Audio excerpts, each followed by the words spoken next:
આજે તો હું ચાલ્યો જાઉં છું, પણ જજે હવે તારા પંથકમાં સાપ નહીં અને તારા ગામની ગાયનું ધન અને હાકીને ન જાવ ત્યાં લગાવ હું ચેનથી રહીશ નહીં.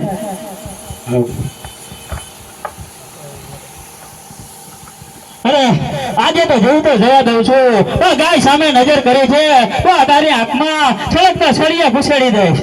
હા ભાઈ, ભાગી ગયો. હું કુંવર ગામની સોરઠિયાણી આય દેવાલય છું અને આ પંથકમાં મારી વેગળ ગાય ચરાવવા આવું છું.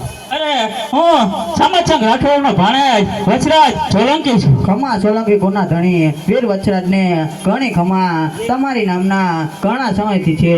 તો તમારે મારા નેસડે મારી વેગળ ગાયનું દૂધ અને રોટલો મીઠો લાગશે. અરે બેનબા અવશ્ય આવીશ, પણ અત્યારે જવું જરૂરી છે, કારણ કે મારી ગાવલડી મારી રાહ જોતી હશે અને તે મારા વિના પાણી પણ નહીં પીવે. બેનબા કીધું આ 100 વર્ષના કરે, હવે તો તમારે મારા નેસડે ચિરામણ કરવા આવવું જ પડશે. ભલે બેનબા અવશ્ય આવીશ, પણ અત્યારે જવું જરૂરી છે બેનબા. જય માતાજી. જય માતાજી.